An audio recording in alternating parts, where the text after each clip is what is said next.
ॐ सदाशिवसमारम्भां शङ्कराचार्यमध्यमाम् अस्मदाचार्यपर्यन्तां वन्दे गुरुपरम्पराम्।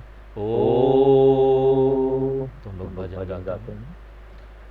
जय जय गोविंद जय हरि गोविंद। जय जय गोविंद जय हरि गोविंद। जय जय गोविंद जय हरि गोविंद। जय जय गोविंद जय हरि गोविंद। जय जय गोविंद जय हरि गोविंद।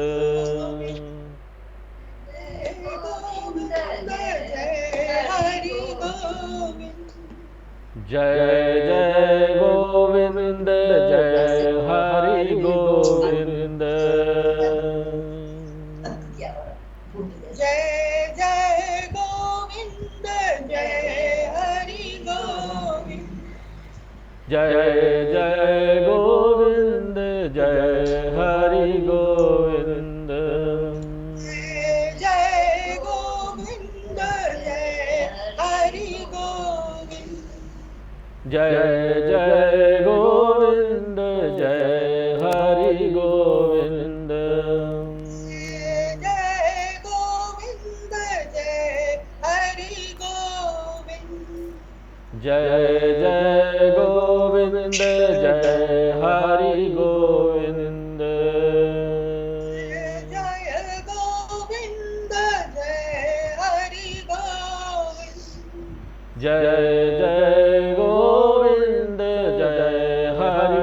गोविंद।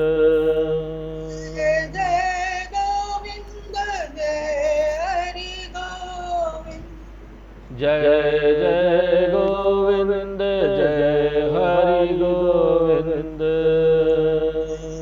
जय गोविंद जय हरि गोविंद। जय जय गोविंद जय हरि गोविंद। जय गोविंद जय हरि गोविंद। जय हरि गोविंद। जय हरि गोविंद। जय हरि गोविंद। बोलो श्री वासुदेव भगवान की जय। अब हम लोग पढ़ते हैं मंगलाचरण वाला श्लोक। सच्चिदानंद रूपाय विश्वोत्पत्ति आदि हेतवे। सच्चिदानंद रूपाय विश्वोत्पत्त्यादि हेतवे। तापत्रय विनाशाय श्रीकृष्णाय वयं नुमः। तापत्रय विनाशाय श्रीकृष्णाय वयं नुमः। यं प्रव्रजन्तमनुपेत्यं पेतकृत्यम्। यं प्रव्रजन्तमनुपेत्यमपेतकृत्यम्। द्वैपायनो विरहकातर आजुहाव। द्वैपायनो विरहकातर आजुहाव। पुत्रेति तन्मयतया तर्वोऽभिनेदुः। पुत्रेति तन्मयतया तर्वोऽभिनेदुः। तं सर्वभूतहृदयं मुनि मुनिमानतोऽस्मि। तं सर्वभूताहृदयं मुनिमानतोऽस्मि। तो भागवत में हम लोगों का 2 क्लास हो चुका। पहले क्लास में ग्रंथ परिचय था, हमने सबका अर्थ बताया, आपको उसके अंदर क्या विषय है वो बताया, कौन कहाँ भागवत किसको सुना रहा है वो भी बताया। दूसरे क्लास में हमने मंगलाचरण का अर्थ देखा था इन 2 श्लोकों का। आज हम लोग भागवत महात्म्य में प्रवेश करते हैं। भागवत महात्म्य, शुरू में भागवत में 6 अध्याय है, उसमें महात्म्य का। और ये जो महात्म्य है ये भागवत का भाग नहीं है, ये पद्म पुराण से लिया गया है। तो शुरू करते हैं हम लोग पहले श्लोक से। पहला श्लोक जो है उसको पढ़ते हैं, निमित्त जी पढ़िएगा। नैमिषे सूतमासीनम् नैमिषे सूतमासीनम् अभिवाद्य महामतिम् अभिवाद्य महामतिम् कथामृतरसास्वाद कथामृतरसास्वाद कुशलो शौनको ब्रवीत्। कुशलो शौनको ब्रवीत्। तो हम लोग जो है भागवत में महत्वपूर्ण श्लोक लेंगे और उस महत्वपूर्ण श्लोक का पाठ भी करते हुए आगे उसका अर्थ देखते हुए आगे बढ़ेंगे। उसी में हमको सब कुछ मिल जाएगा। यहाँ और दूसरे तरीके से देखने की जरूरत नहीं है। आजकल बहुत लोग भागवत कर रहे हैं। भागवत एक बहुत बड़ा व्यापार हो गया और ये भागवत में ही लिखा हुआ कि कलयुग में ये सारी चीजें जो है एक व्यापार हो जाएगी। लोग पैसे लेकर पढ़ाएंगे, पैसे के लिए भागवत करेंगे। और बड़े बड़े भागवतकार जो प्रसिद्ध हो गए ना, वो आज जस्टिफाई भी कर रहे हैं। किस तरह से जस्टिफाई कर रहे हैं कि हम लोग बड़े गाड़ी में घूम रहे हैं, फ्लाइट में घूम रहे हैं, वो उसको तर्क देते हैं। वो बोलते हैं कि यहाँ पर जो है बड़े बड़े बिजनेसमैन हैं जो लोगों का शोषण करते हैं, ऐसे ऐसे लोग हैं जो पैसे लेकर भाग गए हैं, वो लोग BMW में बड़ी बड़ी गाड़ी में घूमते हैं। हम लोग तो समाज का मार्गदर्शन कर रहे हैं, तो हम लोग क्यों ना घूमें। लोगों को तो खुश होना चाहिए देखकर कि एक भागवत करने वाला BMW में और बड़ी बड़ी गाड़ियों में, फ्लाइट में घूम रहा है, चारों आगे पीछे उसके बंदूक लेकर बहुत सारे जो है सिक्योरिटी गार्ड्स हैं। तो हम यहाँ एक बात बता दें कि इसी कारण से क्या हो रहा है कि भागवत करने के लिए लोग उसको देख कर आ रहे हैं। भक्ति भाव का संचार करने के लिए, लोगों के मन में भगवान का भाव डालने के लिए भागवत नहीं हो रहा है। भागवत क्यों हो रहा है? प्रसिद्धि प्राप्त करने के लिए, पैसा प्राप्त करने के लिए। वो देख रहे हैं कि ये बड़े बड़े जो भागवत कथाकार हैं इतने प्रसिद्ध हो गए हैं, उनको इतनी सारी चीजें मिल रही, तो हम भी प्राप्त करेंगे। एक तरह से एक व्यवसाय हो गया। व्यवसाय में भी ऐसा होता है ना, सभी लोग उसी व्यवसाय के पीछे भागते जिसमें पैसे अधिक है, और उस व्यवसाय को वो कैसे भी करेंगे।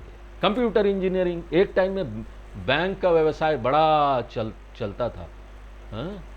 अच्छा, बैंक में पीओ है तो उसको लड़की भी अच्छी मिल जाएगी।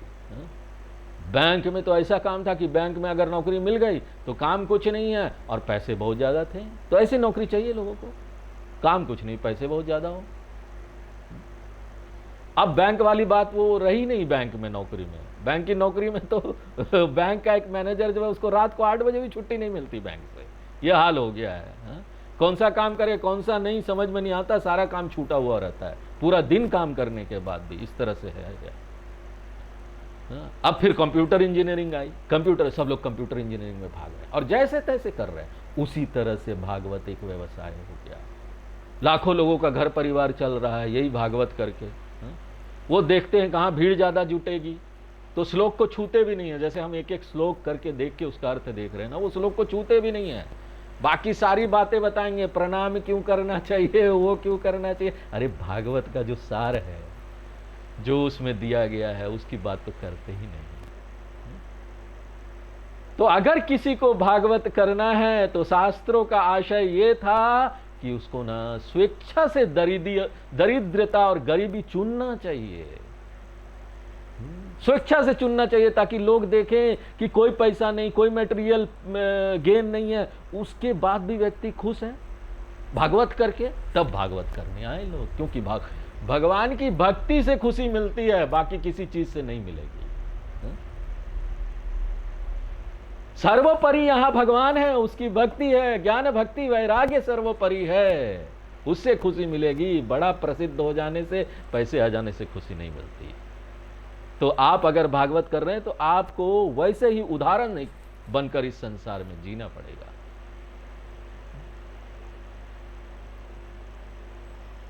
तो यहां पर नैमी से सूत मासीनम बोल रहे हैं, श्लोक में आ जाते हैं हम लोग, इधर उधर की बात बहुत कर दी। नैमी से सूत मासीनम, एक बार नैमिषारण्य में सौनक आदि 88,000 ऋषि यज्ञ कर रहे थे। तो वहां पर कौन आता है? सूत जी आते हैं। ये सूत जी कौन है? ये सूत जी भगवान वेद व्यास जी के शिष्य रोमहर्षम के पुत्र है। देखिए, सूत ना क्रॉस ब्रीड को बोलते हैं। क्रॉस ब्रीड होता ना, एक जाति से दूसरी जाति में विवाह कर लेना और उससे जो बच्चा पैदा हो तो वो क्रॉस ब्रीड हो जाता। तो यहां पर सूत उसको बोलते थे जहां पर ब्राह्मण जाति की मां होगी और पिता क्षत्रिय जाति के, दोनों के संयोग से जो यहां पर पुत्र होगा उसको सूत बोलते। एक क्रॉस ब्रीड है। तो सूत जी बड़े ज्ञानी थे, उनके पिता ऋषि, उन्होंने वेद व्यास से सब कुछ सीखा। तो उन्होंने अपने पिताजी से सब कुछ सीख लिया था। उस समय तो पिताजी से सब सीख लेते थे, अपनी पीढ़ियों में ये सब वेदों का ज्ञान, ये शास्त्रों का ज्ञान अपने ही लोगों को लोग सिखाते थे। बेटे ने मां को सिखाया, पिता ने बेटे को सिखाया, बेटी को सिखाया, पति ने पत्नी को सिखाया, पत्नी ने पति को सिखाया। इस तरह से पीढ़ियों में आगे बढ़ता था, गुरु शिष्य हो जाते थे। और आज की बात तो अलग है, बेटा भी बाप की बात नहीं सुनता है। शिष्य क्या बनेगा? शिष्य तो वो होता है जो ना सीखने के लिए तैयार हो। इसलिए तो वो जो सिख में है ना, बोले सिख बोलते, सीखते हैं। गुरु को सब कुछ मानकर, गुरु जैसा बता रहे हैं उससे सीखते हैं। गुरु की सबसे बड़ी सेवा भी वही है। तो यहां पर सूत जी ने अपने पिताजी को गुरु मानकर सब कुछ सीख लिया, और वो जगह जगह जाकर पुराण की कथा सुनाते थे। उनके पास कोई, अरे उस समय तो BMW गाड़ी भी नहीं थी, इतना कोई सिक्योरिटी गार्ड की भी जरूरत नहीं होती थी। जगह जगह जाकर पुराण सिखाते थे। कौपीनवंता खलु भाग्यवंता, कौपिन पंचकम, शंकराचार्य जी बोलते कौपिन पंचकम। कौपिनवंता खलु भाग्यवंता, अरे भाई एक लंगोट हो जाए काफी है। हमको तो खुशी भगवान की कथा से मिल रही है, उसको सुनाने से मिल रही है। और ऐसा जो व्यक्ति होता था ना, उसको तो बड़े बड़े ऋषि लोग भी नमस्कार करते थे। वो जहां जाते थे सब लोग उठ के खड़े हो जाते थे, आसन पर बिठाकर उससे कथा सुनते थे। तो इस श्लोक में ना नैमिषारण्य शब्द जो है ना, वो पहला शब्द है, हम उस पर विचार करें। इसका अर्थ दो तरीके से लगाया जा सकता है। एक बार बहुत सारे ऋषि लोग ना ब्रह्मा जी से जाकर पूछते हैं, महाराज हम कहां साधना करें बता दीजिए। साधना कहां करना चाहिए? तो ब्रह्मा जी ने क्या किया, उनको एक घूमता हुआ चक्र दे दिया। बोले ये चक्र ले जाओ, ये चक्र जहां घूमते घूमते स्थिर हो जाएगा ना, वहीं पर साधना करना। नैमी शीर्यते यत्र तत् नैमिषः, और वही स्थान साधना के लिए उत्तम होगा। तो ये सब चक्र लेकर चल पड़े, घूमते घूमते ऐसी जगह पहुंच गए हैं जहां चक्र की गति रुक गई। और कहां रुकी पता है? यहां लखनऊ से 80 किलोमीटर दूर एक जगह है नैमिषारण्य, सीतापुर के बगल में, वहां जाकर रुकी। आज वो तीर्थ स्थल है, सबको पता है, यहीं पर भागवत हुआ था, नैमिषारण्य। देखो, इस कथा का जो सार है उसको जानने के बाद ना हमारा मन तो भटकना बंद होगा ही, लेकिन कथा सुनने से पहले भी इतना कम हो जाना चाहिए, भटकना बंद हो जाना चाहिए, विक्षेप शांत हो जाए, स्थिरता आ जाए। और यही स्थान, वही स्थान साधना के लिए उत्तम है, जहां स्थिरता आ जाती, जहां चक्र रुक जाता है। ये मन है ना, बड़ा चक्कर वाला मन है, चक्कर गिनी की तरह आपको घुमाता रहता, घुमाता रहता, घुमाता रहता, बैठने नहीं देगा शांति से कहीं भी। अरे थोड़ा घूमना शांत हो, चक्कर रुके, तभी तो आप नैमिषारण्य में बैठेंगे। तो यही नैमिषारण्य है, आप बैठ गए ना। अब दूसरा एक अर्थ है निमिष का, उसका अर्थ है पलक झपकाना। अब बताइए, गीता में आपने कहां सुना है इसको? गीता के 5वें अध्याय के 9वें श्लोक में भगवान ने बोला, उन्मिषन् निमिषन्नपि पश्यन् शृण्वन् स्पृशन् जिघ्रन्। वहां भी निमिष बोलते हैं, आंखें मूंदना, आंखें खोलना। तो जहां भगवान ने एक पलक झपका कर सारे दैत्यों का संहार कर डाला है। अरे दैत्य यहां पर ऐसा नहीं समझना चाहिए, दैत्यों को संहार कर डाला 16वें अध्याय में गीता में भगवान बताते हैं। दैवी आसुरी संपदा क्या है? हमारे अंदर दैवी संपदा बढ़ जाए और आसुरी दैत्यों का संहार हो जाए, तब जाकर ना हम यहां पर शास्त्र सुनने के लिए बैठ सकते हैं। ऐसी स्थिति को बोलते नैमिषारण्य। मन में नैमिषारण्य हो गया, अर्थ दोनों का एक ही हुआ। जहां पर हमारे मन की गतिवृत्तियां स्थिर हो जाए या हमारी आसुरी वृत्तियां तत्क्षण समाप्त हो जाती है, वो नैमिषारण्य है।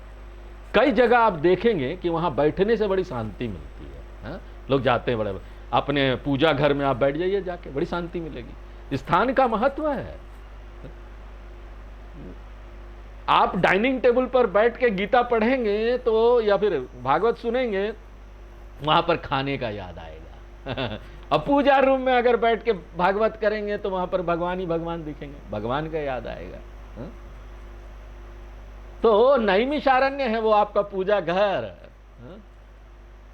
तो देखो, यहां पर कई लोग बोलते हैं, मैं उस आश्रम में गया, उस साधु बाबा के पास गया, वहां पर बड़ी शांति मिली, थोड़ी देर बैठा तो वहां भी नैमिषारण्य हो गया ना। जहां मन, जिस स्थान पर मन शांत हो जाए ना, उसको नैमिषारण्य कहते हैं। ऐसे नैमिषारण्य में 88,000 ऋषि यज्ञ कर रहे हैं। क्यों कर रहे हैं? उद्देश्य क्या है? यज्ञ करने का बहुत उद्देश्य होता है। पुत्र चाहिए, संपत्ति चाहिए, धन चाहिए, कर्मकांड है, उसके लिए बहुत है, वेदों में दिया गया है। वेदों के पहले भाग में कर्मकांड बहुत सारे हैं, बहुत सारी चीजों को प्राप्त करने के लिए। तो यहां पर वो लोग क्या प्राप्त करना चाहते थे? स्वर्ग। उस समय स्वर्ग प्राप्ति का बहुत महत्व था, सब लोग स्वर्ग प्राप्त करना चाहते थे। आज तो सब लोग अमेरिका का वीजा चाहते, वीजा। अमेरिका का वीजा मिल जाए, हमको स्वर्ग मिल गया, वहां जाके स्वर्ग हो जाता है। यहां तो पानी भी ठीक से नहीं आता नल में, रास्ता भी ठीक नहीं, देखो तो जहां देखो वहां गड्ढा।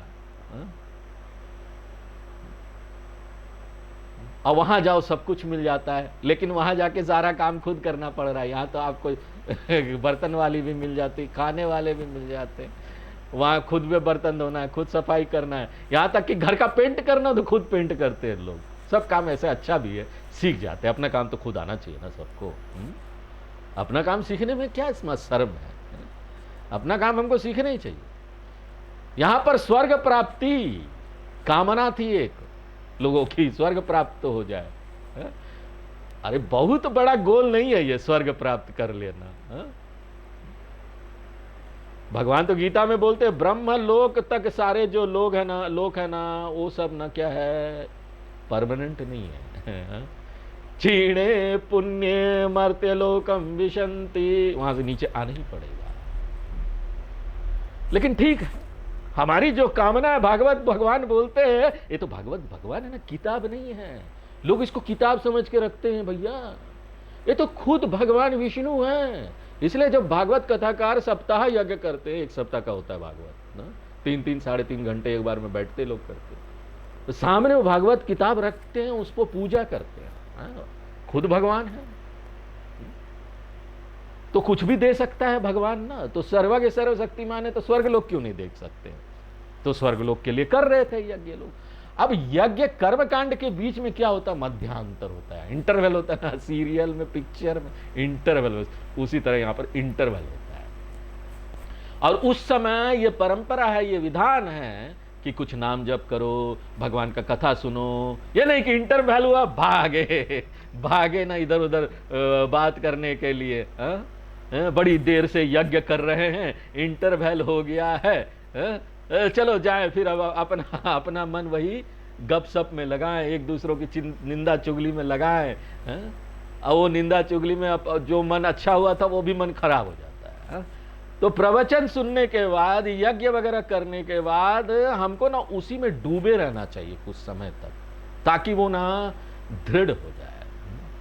तो ये था, चलो भगवान का नाम जप श्रवण, भगवान का याद आएगा उससे। तो 88,000 ऋषियों के जो प्रमुख थे, सौनक जी सूत जी को नमस्कार करते हैं। उनको बड़े आसन पर, बड़े ऋषि थे, बड़े अच्छे ज्ञानी, उनको बिठाकर निवेदन करते हैं। तो महत्वपूर्ण एक और श्लोक, 4 नंबर श्लोक हम लोग पढ़ते हैं। क्या निवेदन करते हैं? सौनक उवाच, शौनक उवाच, अज्ञान ध्वांत विध्वंस कोटि सूर्य समप्रभा।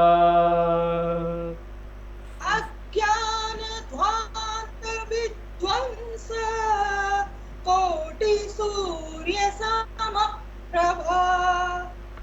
सूताख्याहि कथा सारम मम कर्ण रसायनम। सूताख्याहि कथा सारम मम कर्ण रसायनम। हाँ जी, सूत जी नमस्कार आपको। सूत आख्या ही कथा सारम मम कर्ण रसायनम। हे सूत जी, ऐसी कथा कीजिए, भगवान की ऐसी कथा सुनाइए कि मेरे कानों में अमृत आ जाए। लोग ना कथा को बड़े लाइटली लेते हैं, कथा का कुछ कहानी होगा, किस्सा कहानी होगा, ऐसा समझते हैं। इसमें कुछ है नहीं, क्या आप लोग कथा सुन रहे हैं, कहानी सुन रहे हैं। लेकिन वास्तव में कथा का क्या अर्थ है बताया है? कथा यानी कहना। हम कहते किस लिए हैं?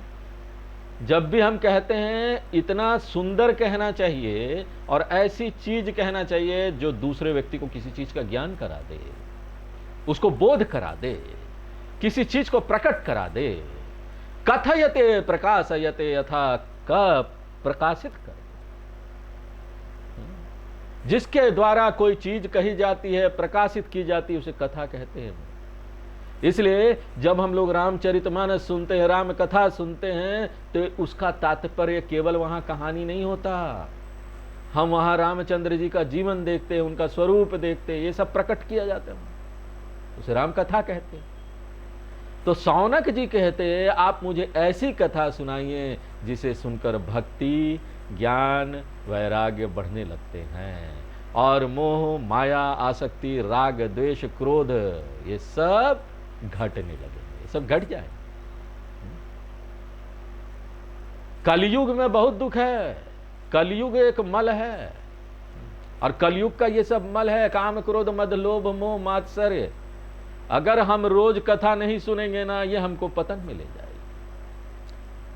रोज हम अपने शास्त्रों का कुछ ना कुछ, इसलिए तो ये नियम बनाया गया था ना कि कलयुग में, क्या पूरे हर समय के लिए ये नियम बनाया गया कि रोज एक सनातन धर्म को मानने वाले को, वेदों को मानने वाले को ब्रह्म यज्ञ करना है।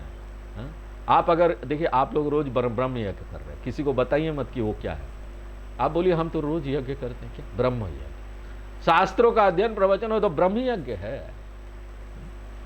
तो इस कलयुग में सब लोग दुखी हो रहे हैं, बहुत दुखी है लोग, हर घर में झगड़ा, दुख सब लगा हुआ। कली माने झगड़ा, झगड़ा वाला युग है ये। कलह पैदा हो रहा है यहाँ पर, सबके मन में तनाव, देखो सबके मन में तनाव आ रहा है। एक ये जो तनाव है ना, ये बहुत बड़ा एक बीमारी बन गया है आज के संसार में, और इसीलिए लोग उसको भुना रहे हैं तनाव दूर करने का जो अभ्यास है वो एक बहुत बड़ा व्यापार बन गया है। तनाव के लिए मेडिटेशन वगैरह तो ठीक है, और भी तनाव रहित, तनाव को दूर करने के लिए स्ट्रेस मैनेजमेंट का कार्यक्रम करते हैं लोग, बड़े बड़े होटलों में करते हैं, लाखों लाखों रुपया लेते हैं। 6 दिन का 2 लाख रुपया फीस, 6 दिन का आपको कोर्स कराएंगे, होटल में खाना वाना अच्छा खिला देंगे, है? और खुद जो मैनेजमेंट है ना, जो उसका मैनेजमेंट कर रहे हैं, वो लोग परेशान हैं, तनाव में है, पता नहीं जितने लोग सोचा उतने आएंगे कि नहीं, खर्चा निकलेगा कि नहीं, है? लेकिन यहां पर हमको फ्री में मिल रहा है सब कुछ। हमारे पुराण है, भागवत है, रामचरितमानस है, गीता है, उपनिषद है, फ्री में तनाव रहित होने का यहां कार्यक्रम चल रहा है। तो कलयुग में ये दुख जो है ना फैलता जा रहा है।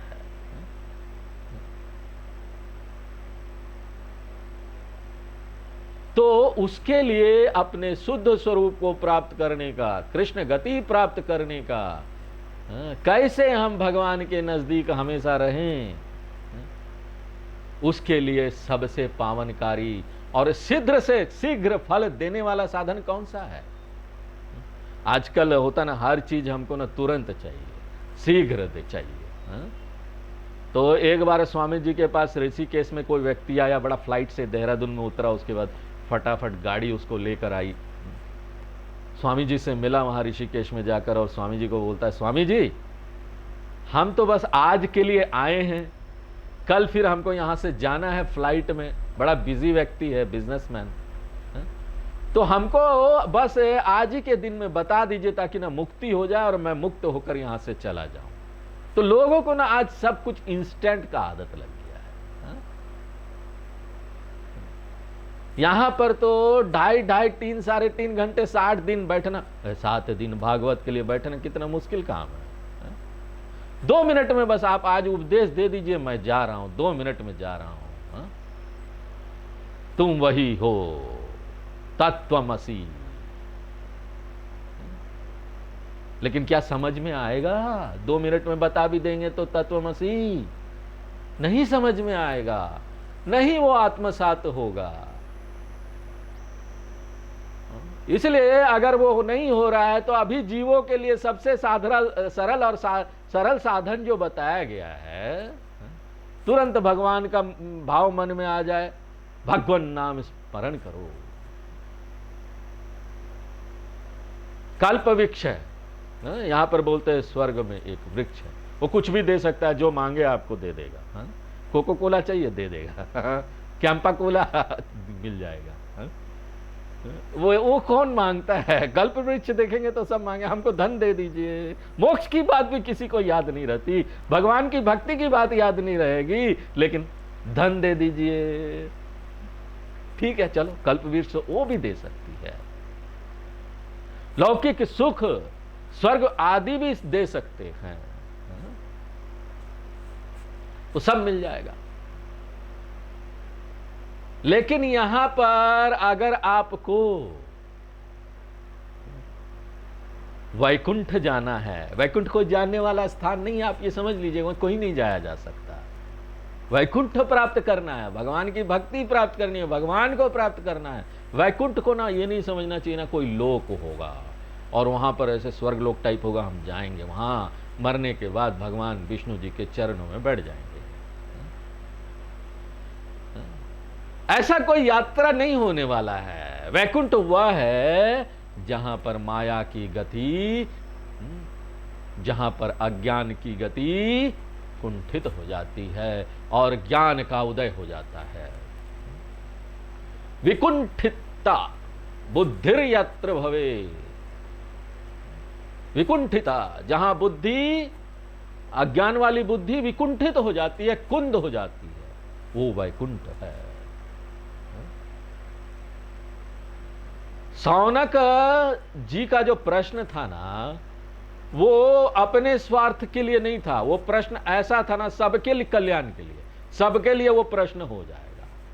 इसलिए ये जो प्रश्न उन्होंने किया है ना, इस प्रश्न को जो है ना एकदम उत्तम प्रश्न माना जाता है। हमारे जो प्रश्न होते हैं हम करते हैं ना, तो हम अपनी पर्सनल बहुत सारे प्रश्न करते हैं। यहाँ पर हमारे शंकराचार्य जी लोग हैं। अब वो लोगों ने इतना, उनके अंदर ज्ञान है, उन लोगों ने इतना वेदांत का अध्ययन किया है, और उनका उद्देश्य था कि यही ज्ञान ब्रह्मसूत्र का, गीता का, उपनिषद का हम सबको देंगे।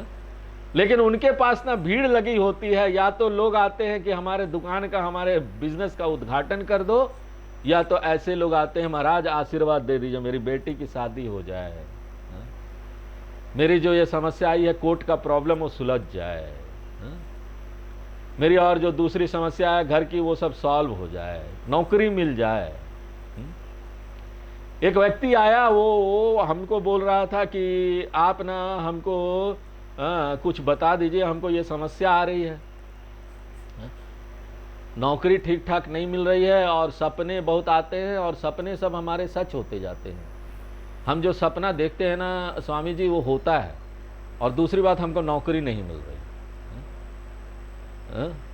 तो हमने बोला भैया कोई ज्योतिषी के पास जाइए, मैं तो वेदांत का आचार्य हूँ, वेदांत का ज्ञान आपको दे सकता हूँ, मुझे तो इसके बारे में कोई आइडिया नहीं है। आप किसी ज्योतिष से अपना कुंडली दिखाइए, वो कुंडली देखकर आपको बताएंगे कहाँ समस्या है, आपको उसका उपाय बताएंगे, उपाय कर लेना। नहीं नहीं स्वामी जी मैं कहाँ जाऊँगा किसी ज्योतिष के पास, आप बता दीजिए। तो हमने उसको एक राइडर लगा दिया कि भाई ठीक है हम बता तो रहे हैं, लेकिन जो वेदांत के अनुसार है वो हम आपको बताएंगे, जितना हम जानते हैं। आपको स्वीकार है तो बताइए, हमारा जितना ज्ञान है, क्योंकि हम ज्योतिष तो है नहीं। नहीं नहीं आप जो बताएंगे ठीक। हमने बोला भैया तुम सपना देखते हो ना, और तुम्हारे सपने सब सच होते हैं, आज से नौकरी देखने का सपना शुरू करो ना। दोनों बात तुम बोल रहे हो कि सपना देखते हो, सपना सच होता, नौकरी नहीं मिल रही, नौकरी देखने का सपना शुरू कर दो। आज से सुबह शाम देखो तुमको एक अच्छी नौकरी मिल गई है, बस मिल जाएगा। तो ये सब चीजों के लिए आते हैं लोग।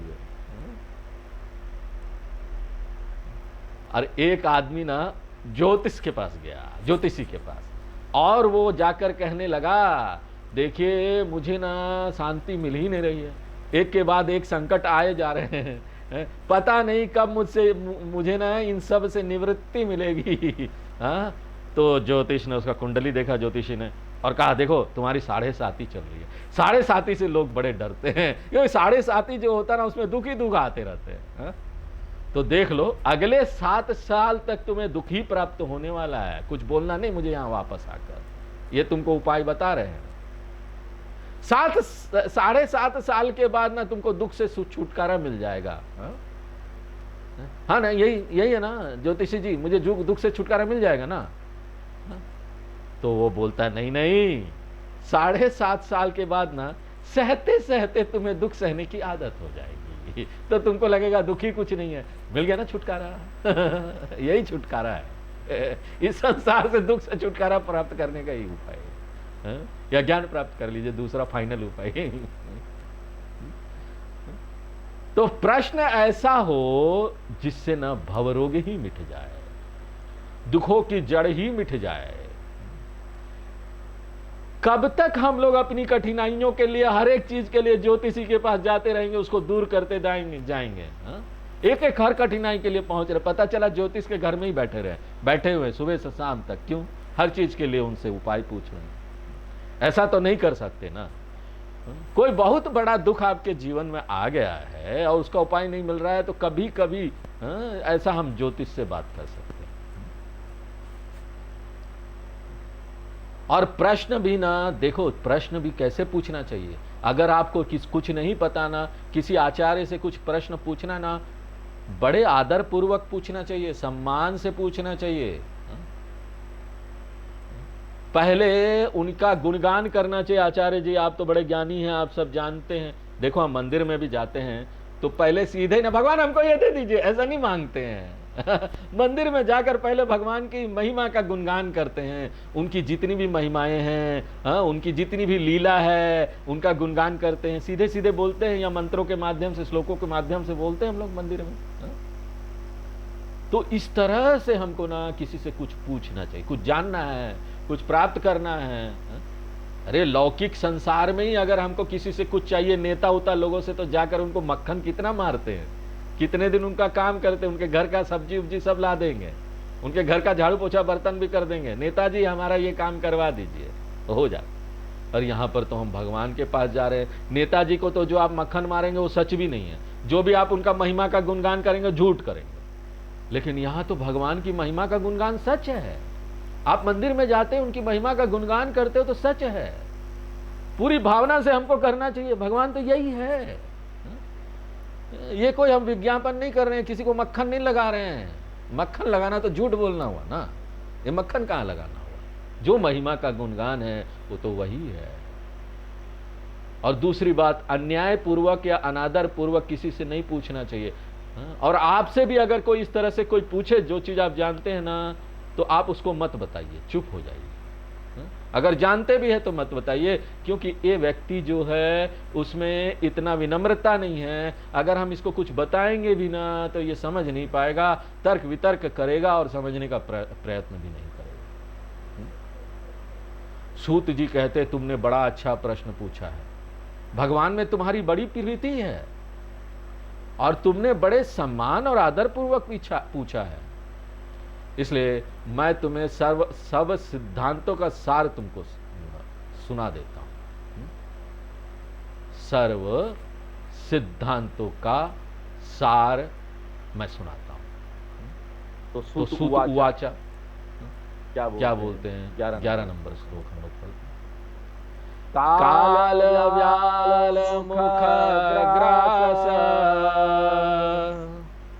काल व्याल मुखाग्रास त्रास निर्नाश हेतवे नाश निर्नाश हेतवे श्रीमद्भागवतं शास्त्रम्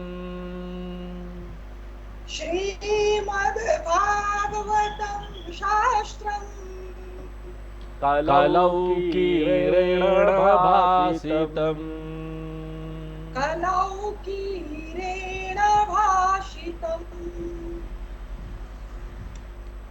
संसार के भय तथा दुखों को पूर्णता नष्ट करने वाला जो अमृत है उसका नाम श्रीमद् भागवत है। इससे बढ़कर मन की शुद्धि का कोई साधन शास्त्र नहीं है। 12 नंबर श्लोक में बोलते हैं जन्मांतरे भवेत पुण्यम तदा भागवतम लभेत। अनेक जन्मों का पुण्य फलीभूत होने पर भागवत श्रवण का अवसर प्राप्त होता है। हम लोग ऐसे यहाँ नहीं बैठे हैं, यहाँ जितने भी लोग बैठे हैं ना बहुत पुण्य किए हैं। उनको लगता है इस जन्म में नहीं किए हैं, पुराने जन्म से करके आए, नहीं तो भागवत में ना बैठ ही नहीं पाएंगे। देखो ना लोग नहीं आ पाते हैं सब लोग, और खासकर इस तरह से भागवत सुनने के लिए तो और ही लोग नहीं आ पाएंगे। तो जो लोग इस रहस्य को नहीं जानते वे कहते हैं, क्या कहते हैं, अरे क्या भागवत का इतना महिमा बताया जा रहा है, हाँ? बड़ा पुण्य होगा तब बैठेंगे। हमने क्या पुण्य किया? ये सब सिर्फ एडवर्टाइजमेंट किया जा रहा है, हाँ? ये सब ना ऋषि मुनियों ने लिखा है, वो एडवर्टाइजमेंट कर रहे हैं, ब्राह्मणों का लिखा। अरे कुछ वर्ग है यहाँ पर हिंदुओं में, वो बोलते ये सारे चीजें तो ब्राह्मणों ने लिखा है, वो अपना पैसा कमाने के लिए अपना। अरे भैया कितना लाभ मिलता है इसके अंदर, जो है लाभ देखो आपको कितना है। किसने भी लिखा हो, किसी ने भी लिखा, उसमें इसके लाभ है बहुत सारे। ऋषि मुनियों को क्या करना था बताओ? जिन ऋषि मुनियों ने लिखा वो तो कौपीनवंत खलु भाग्यवंत थे, लंगोट वाले लोग थे। उनको क्या करना पैसे से और ये सब चीजों से? उनको क्या किताब बेचना था? उसमें उस समय तो छपाई भी नहीं होती थी, कोई छापाखाना भी नहीं था। प्रेस, बड़ा प्रेस चलाना है हमको, किताब बेचनी है, कुछ पैसे आने चाहिए। अरे लंगोट ना, कहाँ जहां जाओ वहां अच्छा खाना मिल जाता था, भिक्षा तो छोड़िए। इसलिए वो लोग ना क्या थे, जब तक कोई आकर पूछता नहीं था उसको नहीं बताते थे। पूछे तो बताओ, ना पूछे तो क्यों बताते हो?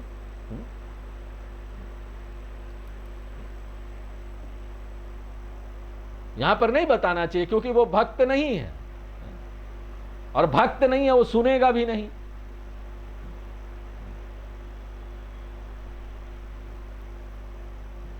तो आप बता के क्या, किसको बता रहे होंगे? दीवाल को बता रहे होंगे। जिसके मन में कोई भावना नहीं है वो भागवत नहीं सुन सकता। इसलिए कोई पूछे, बहुत प्यासा व्यक्ति होना, तभी उसको बताना चाहिए। अब हमारे स्वामी चिन्मयानंद जी के गुरु जी स्वामी तपोवन महाराज, उत्तर काशी में आज भी लोग उनको जानते हैं। हाँ, इतने बड़े तपस्वी, जब हुए थे दूर दूर तक से लोग उनको सिर्फ दर्शन करने जाते थे उत्तर काशी।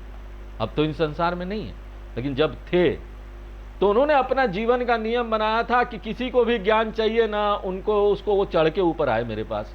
हा? मेरे पास आए, जब तक कोई आएगा नहीं और मेरे यहां मुश्किल से रहेगा नहीं, कठिनता से। हा? 2 जोड़ी कपड़े रोज धोवो, गुरुकुल के सारा काम करो, बर्तन धोना, झाड़ू पोछा करना, जितना हो सकता खाना बनाने का काम भी, और उसके बाद पढ़ाई करो। स्वामी चिन्मयानंद जी जब स्वामी शिवानंद जी ने स्वामी चिन्मयानंद जी को भेजा, बोला तुम्हारे बड़े क्वेश्चन होते हैं भाई, मेरे पास उसका उत्तर नहीं है, तुम जो है जाओ स्वामी तपोवन महाराज है उत्तर काशी में, उनसे पढ़ाई करो, वो ठीक बताएंगे तुमको। तो वो गए स्वामी तपोवन महाराज जी के पास।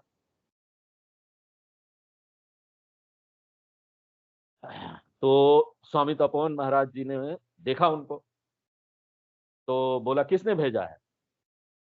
तो बोला नहीं नहीं स्वामी जी, हमको स्वामी शिवानंद जी ने भेजा। अब पैदल गए, उस समय तो कोई बस उस होता नहीं था। हाँ? ऋषिकेश से पैदल गए उत्तरकाशी।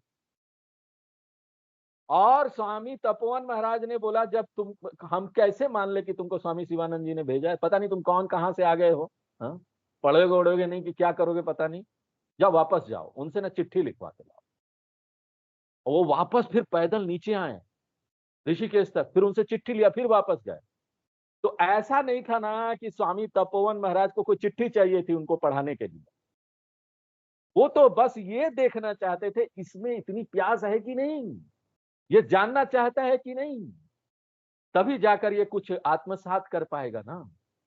नहीं तो यहाँ तो आत्मसात भी नहीं होगा, हम जो बताएंगे वो समझ में भी नहीं आया, बट कठिन चीज है ये।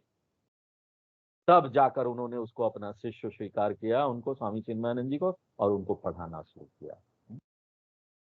तो आज हम लोग यहीं पर विराम देते हैं, आगे फिर नेक्स्ट क्लास में देखेंगे। बहुत सुंदर है भागवत, आपको 1 मिनट भी बोर नहीं होने देगा। हाँ? क्योंकि आप लोग वैसे भी भक्त हैं, तो बोर क्या हो भक्त को तो भगवान की बातें हमेशा ही अच्छी लगती।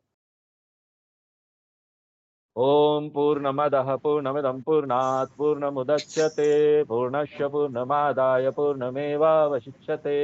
ओम शांति शांति शांति।